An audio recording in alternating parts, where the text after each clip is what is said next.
Test. Can I get everyone's attention for a second? Hello? Can I get everyone's attention? Okay, I just want to introduce Daniel Klassen. He's a professor emeritus from Lakehead University. And we asked him to give us an overview of what is Christmas. So we're going to see what he comes up with. We gave him 10 minutes. No, 15 minutes. I don't know. We give you 10 or 15 minutes. Because everyone's tired. And they want to get out to the fire. So here you go. Thank you, Kevin. Whoops, this is very alive here. Absolutely. I have a friend who was making a presentation in a hall that was kind of long, and he wasn't sure the sound system was working very well. So he said, "Can you hear me at the back?" And then he got a voice from the back saying, "No, we can't, and we don't care." And then he had a voice from the front saying, "We can hear you very well, but we'd like to trade with the people at the back." So I won't ask the question at all. Now, I think I've learned after a few years of teaching at Lakehead University and a few other universities in the country that if I inform the group that I'm speaking to what I'm going to give them an expectation of what I want to say, I usually have three points here. One, I tell you what I want to tell you, and then I tell you, and then I tell you what I told you. So you can track my presentation very well if you follow those 3 points. First of all, what I want to tell you is that Christmas is all about Jesus coming, and he was born of a virgin to be the perfect man. He died on a Roman cross. He came to die on a Roman cross and to suffer, to pay the debt that he did not owe. And he came also, thirdly, to rise again, to demonstrate that the debt that he paid was paid in full and justice was satisfied. Let me give you a little bit of backstory here, though, however. Now I'm going to tell you what I'm going to tell you, okay? So we're already on the second one. So therefore, now the narrative case that we have is about a story. So I believe that if you're going to try to get the meaning for any kind of a document that you're looking at, you need to look at it in the way in which it was written. The case that we have and the documents that we have about Jesus coming mainly are written in the narrative case. So we have to think about them, not as science, maybe partly as history, but mostly as a story. A story allows for a lot of opposites. A story allows for a lot of understanding that otherwise documents don't allow. Now, the record we have is that there is and this is part of the backstory of why did Jesus come. The record we have is that there was a creator God, who lives outside of our space-time time dimension, and this creator God made everything. There's nothing that was made that was not made by this creator God. That's part of the story that we have, except for his own existence. He was pre-existent, and therefore she did not create himself. The creator God, however, created everything there was, which includes all powers, all dominions, all that is biological, all the stars, all the universe, everything that was made by this creator God. But the crowning event of this creator God was to create a being that was made in their own image.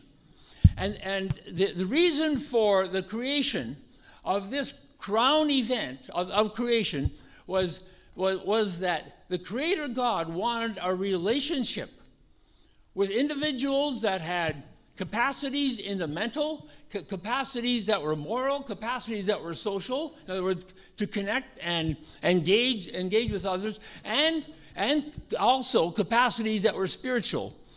The spiritual dimension of humankind is the capacity to spiritually connect with other individuals, but also to spiritually connect with the Creator God.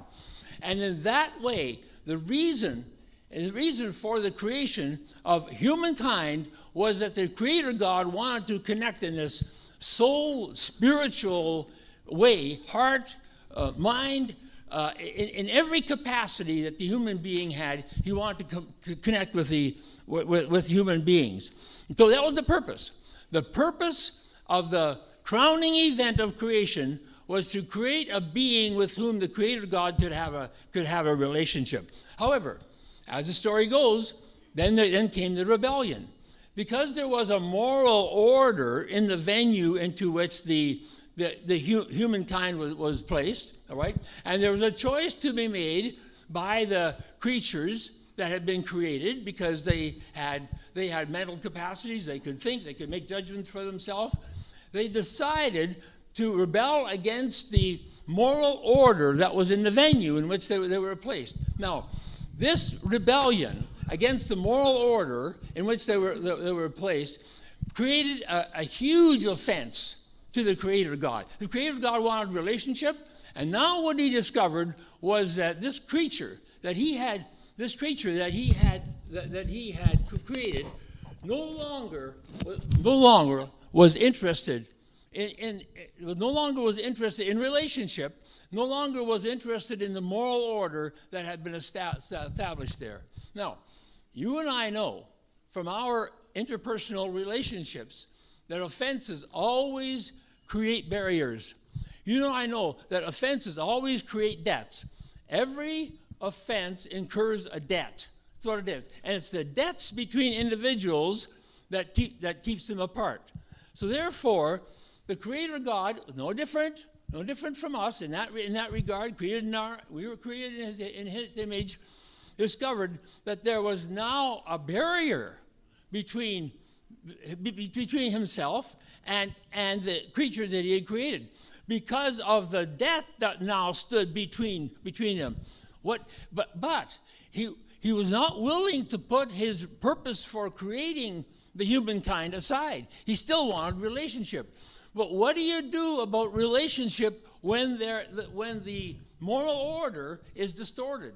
When the person with whom you're having a relationship no longer agrees with what is right or what is wrong, and the person with whom you're having a relationship, there's a debt, there's a barrier between the two of you. Now, what we do in our criminal justice system is that we believe that the perpetrator should pay what the perpetrator owes. I'm all for that in a social justice system.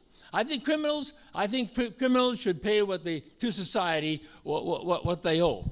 However, interpersonal debts are very different than the criminal debts, right?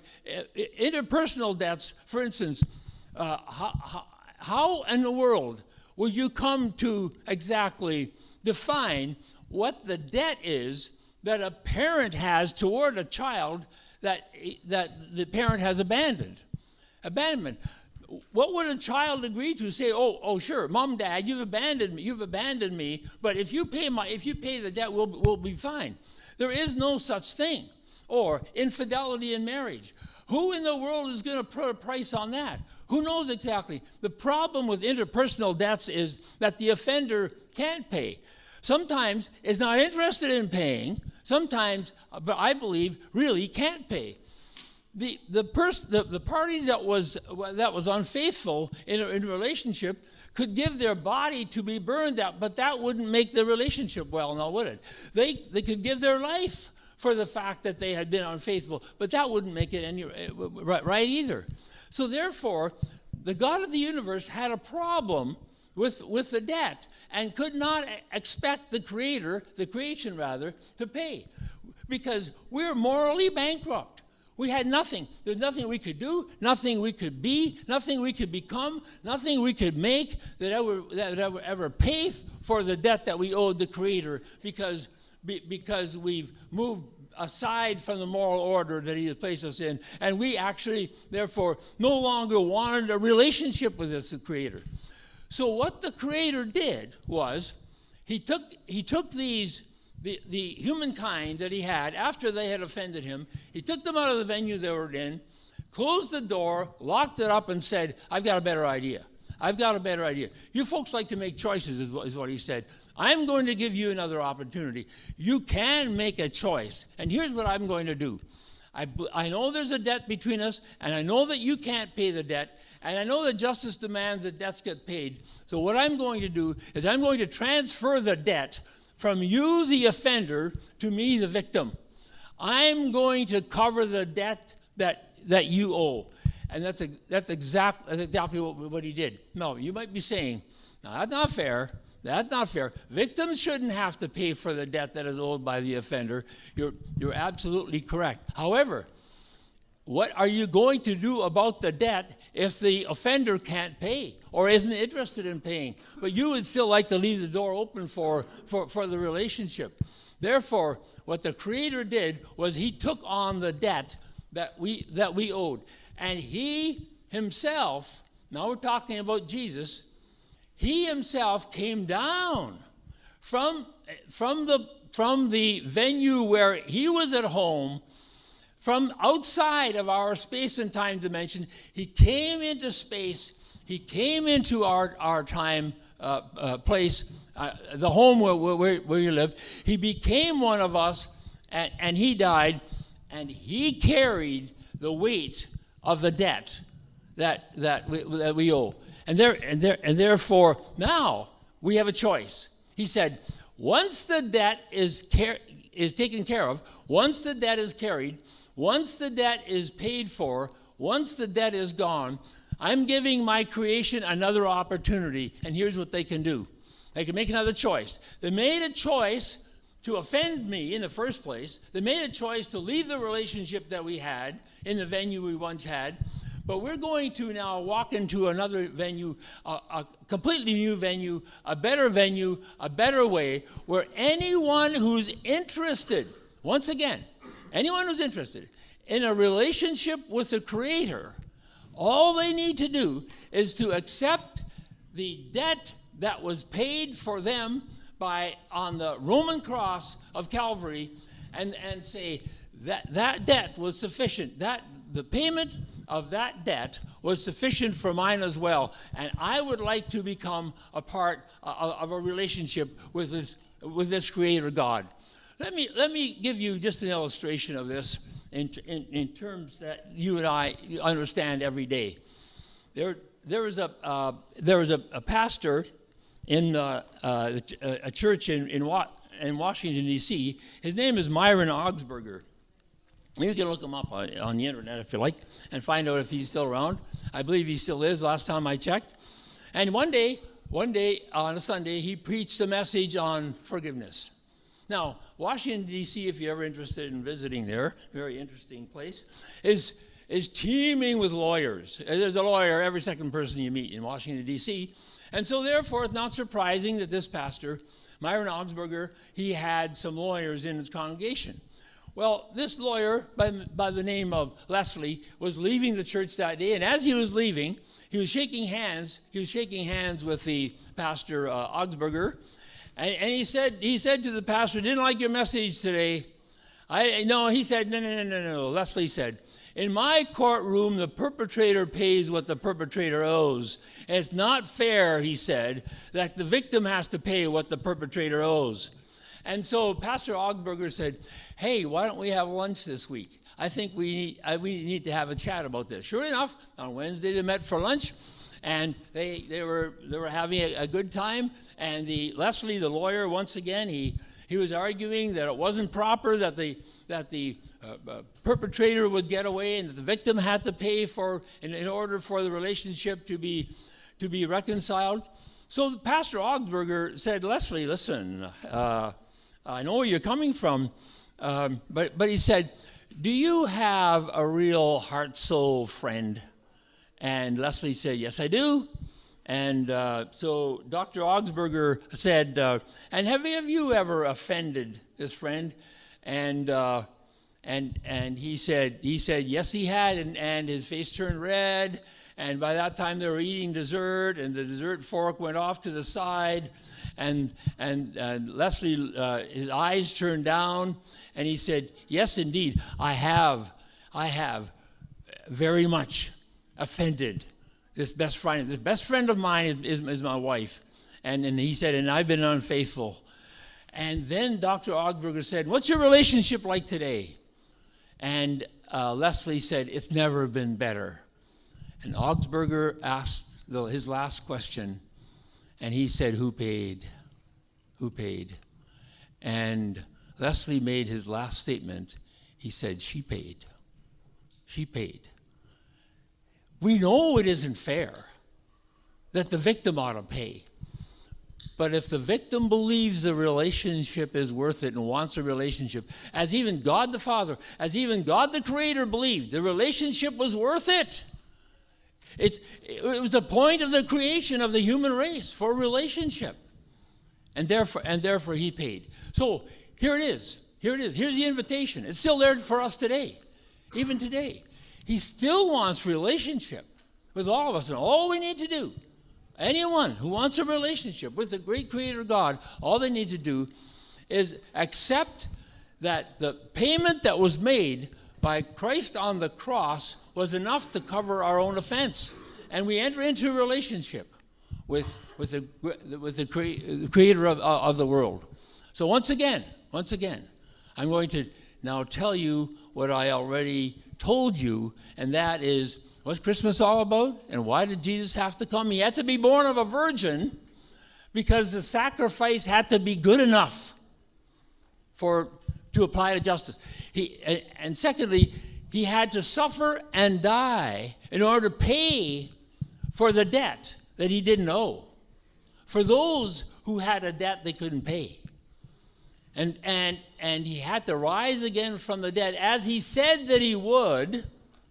He rose again as he said that he would. Some of us say, well, do you really believe that Jesus rose from the dead? Well, the documents say that he did, but that's not the primary reason why I believe he rose from the dead, because the documents say it. I believe he rose from the dead because he said that he would on the third day, and he did. He came to rise from the dead in order to demonstrate that the debt that he paid was actually paid and justice was satisfied. You see, justice doesn't demand that the perpetrator pay. Justice only demands that someone cover the debt. That's all it demands. It's more important to justice that the debt be covered than who covers it. It just has to be covered. It was covered by Christ on the cross. And when you and I forgive each other, very often it's the victim that forgives, that carries the debt, that suffers the debt, that is willing to do that as well. Thank you very much. You've been a great audience.